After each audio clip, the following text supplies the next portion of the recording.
Hello students, once again welcome back to your one and only most trusted Gyanjyoti coaching centre. আমি তোমাদের Vicky sir জ্ঞানজ্যোতি coaching সেন্টারের পক্ষ থেকে তোমাদের আবারও জানাই অনেক অনেক স্বাগত। তো স্টুডেন্টস, আজকের ভিডিওতে মানে এই ভিডিওর মধ্যে এটা আমাদের বেসিক্যালি পার্ট 4 সাজেশন তোমাদের ভিএসসি যাদের ডিজিটাল মার্কেটিং রয়েছে তাদের। ঠিক আছে, প্রথমত আমরা একটু সিলেবাসটা একটু ডিসকাস করে নিই, তারপরে কিন্তু আমাদের যে মেইন আজকের বিষয়, টাইম ওয়েস্ট না করে কিন্তু আজকের বিষয় কিন্তু চলে আসবো। ঠিক আছে, তোমাদের কালকে পরীক্ষা আছে, টাইম ওয়েস্ট করার অধিকার কিন্তু আমার নেই। ঠিক আছে, চলো একটু আলোচনা করব সিলেবাসটা। বলেছে দেখো, সার্চ ইঞ্জিন অপটিমাইজেশন অথবা যেটাকে বলা হচ্ছে শর্ট ফর্মে এসইও। এই এসইও তোমাদের concept, history, functions, phrases, techniques, ঠিক আছে, কিওয়ার্ডস, গুগল বট, এই সমস্ত কিছু নিয়ে সম্পর্কে কিন্তু তোমাদের জানতে হবে। ওয়েব অ্যানালিটিক্স এর মধ্যে দেখো তোমাদের ইন্ট্রোডাকশন, ওয়েব অ্যানালিটিক্স এর ইন্ট্রোডাকশন, স্কোপ, ফাংশন, ঠিক আছে, সিগনিফিকেন্স, অ্যানালিসিস ভার্সেস ইনটিউশন, ঠিক আছে, social media analytics, Facebook insights, Twitter analytics, YouTube analytics, ঠিক আছে। এগুলো কিন্তু এর আগেও তোমাদের ছিল, কিন্তু এগুলো সম্পর্কে কিন্তু অ্যানালিটিক্স গুলো তোমাদের একটু আহ পড়তে হবে, ঠিক আছে, বুঝতে হবে। চলো শুরু করা যাক আজকের আজকের মানে আমাদের এই ক্লাসটি। দেখো, প্রথমে রয়েছে তোমাদের পোয়েম ফ্রেমওয়ার্ক, ঠিক আছে, POEM, পোয়েম ফ্রেমওয়ার্ক। দেখো, হোয়াট ইজ পোয়েম ফ্রেমওয়ার্ক, এটা সম্পর্কে একটু জানতে হবে তোমাদের। ঠিক আছে, পোয়েম বলতে বোঝাচ্ছে পেইড ওন্ড আর্নড মিডিয়া, ঠিক আছে, পেইড ওন্ড আর্নড মিডিয়া, বোঝা গেল। POEM framework, paid, P for paid, O stands for owned, E stands for earned এবং এম স্ট্যান্ডস ফর মিডিয়া, বোঝা গেল। Number two, which element of the poem framework involves channel that you pay to leverage? B number of answer সেটা হচ্ছে paid media. Which element of poem framework involves channels that your brand controls? সেটা হচ্ছে owned media, ঠিক আছে, বোঝা গেল। Which element of poem framework involves channel where customers become the channel? সেটা হচ্ছে সি নাম্বার হবে আনসার, সেটা হচ্ছে earned media, বোঝা গেল। Number five, which element of poem frame involves channel where you evaluate, ঠিক আছে, the success of your digital efforts? D number হবে আনসার, সেটা হচ্ছে measured media। ওকে, হ্যাঁ। তারপরে দেখো নাম্বার সিক্স যেটা বলেছে, what is the purpose of poem framework in digital marketing? To provide a strategic approach for digital marketing efforts. Number seven, which element of poem framework focuses on building an online presence that you control? সেটা হচ্ছে owned media। এই যে poem framework সম্পর্কে, paid, owned, earned media, এই চারটে সম্পর্কে কিন্তু তোমাদের একটু একটু করে ধারণা যদি তোমাদের থাকে, তাহলে কিন্তু তোমরা ভালো মতো পরীক্ষায় কিন্তু লিখে আসতে পারবে। কোয়েশ্চেন দেখে ঘাবড়াবে না, একটু কোয়েশ্চেনটাকে দেখে ধৈর্য ধরে ভালো মতো বুঝে তারপরে কিন্তু অ্যান্সারটাকে করার চেষ্টা করবে। দেখবে কোয়েশ্চেনটা যদি একবার ভালো মতো বোঝো, অ্যান্সারের মধ্যে থেকে যে চারটা অপশন থাকে, সেই চারটা মানে যে চারটা অপশন থাকে সেখান থেকে কিন্তু অ্যান্সার বেছে নিতে কিন্তু খুব একটা তোমাদের প্রবলেম হবে না। এবং তোমাদের যে কোয়েশ্চেন পেপার করবে, খুব একটা হার্ড কোয়েশ্চেন পেপার কিন্তু করবে না, মানে টেনশন ফ্রি থাকো, ঠিক আছে। আচ্ছা, পোয়েম ফ্রেমওয়ার্ক সম্পর্কে আরো তথ্য কিন্তু গুগল থেকে, ইউটিউব থেকে, বিভিন্ন সোর্সের থেকে কিন্তু জানো, ঠিক আছে। জানার পরে কিন্তু তোমাদের দেখবে একই ধরনের কোয়েশ্চেন কিন্তু ঘুরিয়ে ফিরিয়ে তোমাদের আসে, ঠিক আছে। চলো, পোয়েম ফ্রেমওয়ার্ক হয়ে গেল, এবার ফাংশনস অফ এসইও সম্পর্কে আলোচনা করি। Number one, what is the primary goal of on page SEO? Important question, 3 star করে রাখলাম। Optimize individual web pages to rank higher in search engines. Number two, which of the following is a function of off-page SEO? Acquiring high quality backlinks from other websites. Backlink বলতে কি বোঝাচ্ছে? দেখো, ধরে নাও তোমার একটা website রয়েছে, suppose ধরে নাও তোমার একটা ওয়েবসাইট রয়েছে। এবার সেই ওয়েবসাইটে তুমি রীতিমতো আর্টিকেল পোস্ট করো, ঠিক আছে, আর্টিকেল তুমি পোস্ট করো।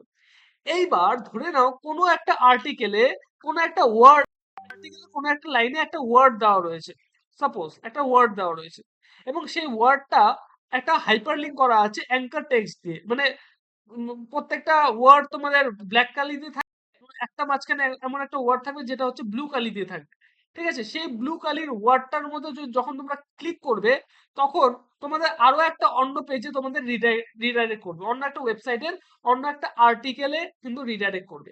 এইটাকে বলা হচ্ছে ব্যাকলিংক। ব্যাকলিংকের কাজ কি?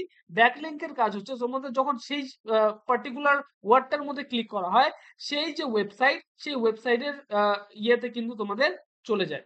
ঠিক আছে? সেই ওয়েবসাইটের আর্টিকেল যে রয়েছে, সেই আর্টিকেলে কিন্তু তোমাদের রিডাইরেক্ট করা হয়। এটা হচ্ছে ব্যাকলিংক। এবং এই ব্যাকলিংকের সুবিধা হচ্ছে, ধরে নাও যার আর্টিকেল এই ব্যাকলিংকে হচ্ছে শো করা হবে, তার ওয়েবসাইটে কিন্তু ট্রাফিক ইনক্রিজ হবে। তার জন্য কিন্তু এই ব্যাকলিংকের ইউজ করা হয়। বোঝা গেল? এটা হচ্ছে ব্যাকলিংকের কাজ। আচ্ছা।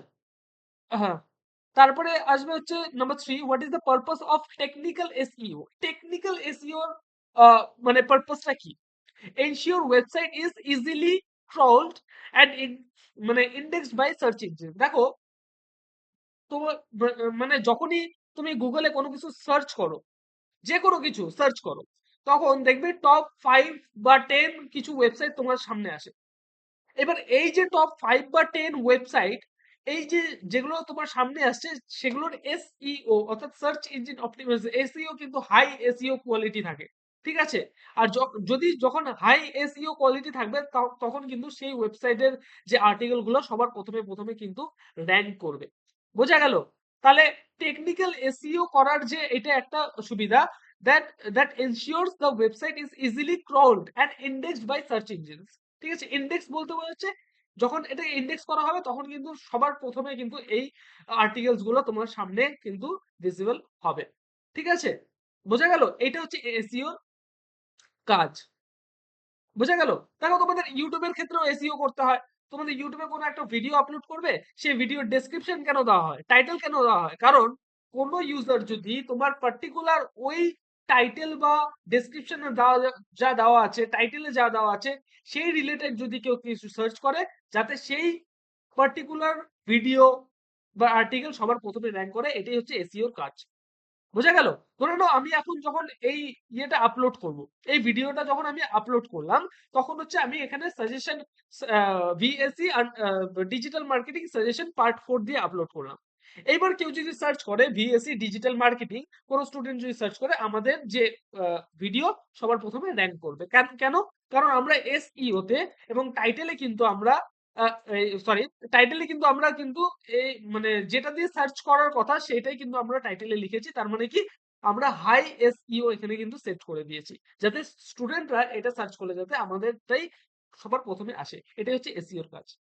বোঝা গেল? এই জিনিসটা তোমাদের ওয়েবসাইটের ক্ষেত্রে ইউজ করা হয়। এই জিনিসটা ইউজ করা হয় যদি তুমি কোনো অ্যাড রান করো সোশ্যাল মিডিয়াতে, সেখানেও ইউজ করা হয়। ঠিক আছে? আচ্ছা। হ্যাঁ। তারপরে দেখো, which of the following is a function of local SEO? Optimizing website for local searches. ঠিক আছে? লোকাল এসইও মানে ধরে নাও তোমার লোক্যালিটিতে, ঠিক আছে, ধরে নাও শিলিগুড়ির মধ্যে আমি একটা রেস্টুরেন্ট খুললাম। এবার রেস্টুরেন্ট খোলার পরে সেই রেস্টুরেন্টের আমি একটা কি করলাম, ওয়েবসাইট বানালাম। এবং ওয়েবসাইট বানিয়ে আমার কাজ হচ্ছে সেই ওয়েবসাইটে মানুষ আসবে, এসে একটা ফর্ম ফিল আপ করবে, বা এসে দেখবে আমাদের মেনু কি কি আছে, কি কি আইটেম আমরা সেল করি, কি কি জিনিস আমরা সেল করি, সমস্ত কিছু হচ্ছে সেই ওয়েবসাইটের মধ্যে দেওয়া থাকবে। এইবার আমার তো সেখানে কলকাতার লোকের কোনো দরকার নেই। কলকাতায় যদি কেউ দেখে, সেটা তো আমার কোনো দরকার নেই, কারণ আমার হচ্ছে লোকাল একটা স্টোর, এবং এই লোকাল স্টোরের মধ্যে আমি অফলাইনে বিক্রি করছি। আমার কলকাতার কোনো নিশ্চয়ই ইউজারের কোনো দরকার নেই। কলকাতার কোনো কাস্টমার এটা আমার দেখতেও আসবে না। তাই হচ্ছে এখানে কি করতে হবে, লোকাল এসইও সেট করতে হবে। এবং লোকাল এসইও সার্চ ইউজ হচ্ছে এখানে কিন্তু optimising website for local searches. ঠিক আছে? লোকাল এসইও কিন্তু এখানে করতে হয়। বোঝা গেল? আচ্ছা, অনেক হয়ে গেল। এবার ফাংশনস অফ এসইও হয়ে গেল। এবার কনসেপ্ট অফ এসইও। এসইও যে কনসেপ্ট, সেই কনসেপ্টটা একটু আলোচনা করি। দেখো, প্রথমে এখানে কি বলেছে, what is the SEO, what is SEO stands for? সবাই জানো তোমরা, search engine optimization. Which of the following is the primary goal of SEO? Enhancing website visibility in search engines. Number 3, what is the term for the process of the quality and the quantity of traffic through organic search engine results? এটা হচ্ছে C number হবে answer, search engine optimization.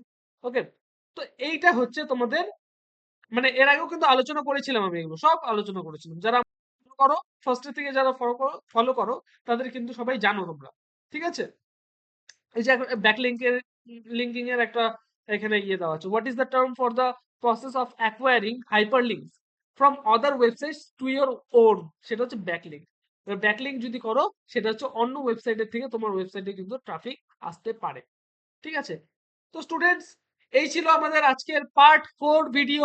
আশা করব তোমাদের প্রত্যেকটা জিনিস আমরা সময় মতো কিন্তু তোমাদের ডেলিভার করতে পেরেছি। ঠিক আছে? আমরা খুশি যে আমাদের যে সাজেশন দিয়েছি, আমরা সমস্ত সাজেশন কিন্তু এসছে স্টুডেন্টসদের, স্টুডেন্টসরা সেলিব্রেট করছে। ঠিক আছে? পরবর্তী সেমিস্টারে যদি এই ধরনের সাজেশন, এই ধরনের নোটস পত্র, সমস্ত কিছু ক্লাসেস থেকে শুরু করে সমস্ত কিছু যদি পেতে চাও, অবশ্যই যোগাযোগ করতে পারো। জ্ঞানজ্যোতি কোচিং সেন্টারের অফিসিয়াল দুটো হেল্পলাইন নাম্বার, সেটা হচ্ছে 7076398606 নাম্বার, অথবা 6295916282 নাম্বার। এই দুটো নাম্বারে কিন্তু যোগাযোগ করতে পারো। তোমাদের যেটা টোটাল কোর্স ফি থাকবে সেটা হচ্ছে শুধুমাত্র কিছু ইনক্রিজ করা হবে, কারণ এবার তোমাদের কিন্তু পেপার কিন্তু ইনক্রিজ হতে চলেছে। তো স্টুডেন্টস, দেখা হচ্ছে একটা নতুন ভিডিওতে নতুন কোনো টপিকের সাথে। Thank you so much, thanks for watching, এবং এতদিন ধরে এত ভালোবাসা দেওয়ার জন্য অনেক অনেক ধন্যবাদ। Thank you so much.